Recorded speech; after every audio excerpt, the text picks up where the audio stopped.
మీ business ఏదైనా మీ ఊర్లో promotion చేయాలంటే అది సుమన్ టీవీతోనే సాధ్యం. ఇప్పుడే సంప్రదించండి.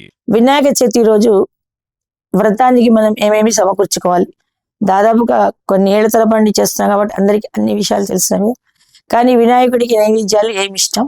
ఆయనకు బెల్లం అటుకులు, అరటి పండ్లు, ఉండ్రాళ్ళు, కుడుములు ఇలాంటివి తొండంతో తినడానికి సులభంగా ఉండేటువంటి వృత్తాకారమైనటివి ప్రసాదాలు ఇష్టం.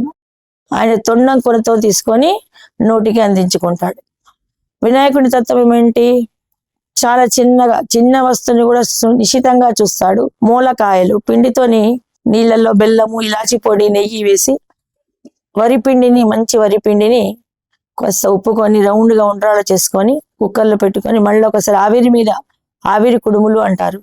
ఆ ఆవిరి మీద రౌండ్గా చేసిన లడ్డూలు లాంటి ఈ ఉండ్రాళ్ళను 21 సంఖ్య ఆయనకు చాలా ఇష్టమైనది. 21 ఉండ్రాళ్లను ఒక నైవేద్యం చేయాలి. తర్వాత మూలకాయలు అంటే పిండి, పాలు, చక్కెర కలిపి దానిని ఓంకారంలాగా పొడువుగా చేసి ఓంకారంలాగా చుట్టేసి మరుగుతున్నటువంటి పాలల్లో పాయసంలో వేసి ఆ మూలకాయల పరవాన్నము, తర్వాత మొలకలు, పెసరి మొలకలు లేక శనగ మొలకలు ఇలాంటివన్నీ కూడా వినాయకుడికి చాలా ఇష్టం. అలాగే బెల్లం, అటుకులు, పాలు, కొబ్బరికాయ, కొబ్బరి ఉండలు ఇవన్నీ కూడా. తర్వాత కుడుములు, నువ్వుల పొడి లేక కొబ్బరి పొడి, పల్లి పొడి ఇవన్నీ కూడా వేయించి చక్కగా మెత్తగా పొడి చేసుకొని బెల్లంలో వేసి నువ్వులు కుడుములుగా గోధుమ పిండితోని ఒక పూరిలాగా చేసి ఈ నువ్వుల ముద్దని లోపలగా పెట్టి ఒక త్రిభుజాకారంలో మలిచి ఆ కుడుములను వేసి నివేదించడం వలన అవి కూడా 21. మనం ఏదైనా వినాయక చవితి రోజు పెట్టేటప్పుడు 21 రకం పువ్వులను, 21 రకం దూర్వపు కట్టలను, మనుషులు వర్షాకాలంలో కొత్త నీరు వచ్చి వాతావరణం తేమగా ఉండి క్రిమి కీటకాలతోని చర్మ వ్యాధులు వస్తాయి.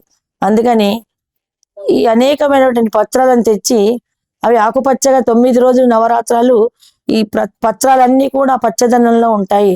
దానివల్ల ఇంట్లో తమ గృహంలో వినాయకుడు నిలుపుకొని ఈ 9 రోజుల నవరాత్రాలు ఈ హరిత పత్రాలతోని 21 రకాలమైన నేరేడు, మారేడు, రావి, జూవి ఈ పత్రాలను 21 రకాల కొమ్మలంతో చేయడం వలన అవి ఎక్కువగా ఆక్సిజన్, మామిడి కొమ్మలు ఆక్సిజన్ ప్రసరింపజేసి ఇంటి వారి ఆరోగ్యాన్ని, పండగ దివసాల్లో బంధువులు వస్తారు కాబట్టి చాలా మంది ఇంటికి రావడం వలన ఇంట్లో ఉన్నటువంటి వాతావరణం కాలుష్యమైనప్పుడు ఈ ఆక్సిజన్ మనకి చక్కగా ఆరోగ్యాన్ని ఇస్తుంది, ఆనందానికి ఉత్సాహాన్ని ఇస్తుంది. కాబట్టి మళ్ళీ వీటిని నిమజ్జనపు రోజు నీళ్ళల్లో కలపడం వల్ల మట్టి వినాయకులను నిర్మాల్యాన్ని, దేవుడి మీద తీసిన నిర్మాల్యాన్ని నదుల్లో కలపడం వలన నీటిలో ఉన్నటువంటి సూక్ష్మ క్రిములు చనిపోయి శుద్ధి చేయబడతాయి.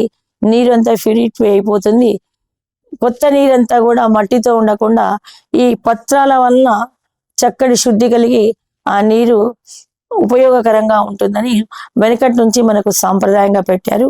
వినాయక చవితి ఒక సమాజమైన పండగ. ఎవరింట్లో వాళ్ళు అన్ని వర్ణాల వాళ్ళు చేసుకుంటారు. సమాజంలో అందరూ కలిసిమెలిసి ఉండాలని ఒక గొప్పనైనటువంటి విషయాన్ని తెలియజేయడానికి మనం వినాయక చవితి జరుపుకుంటాం.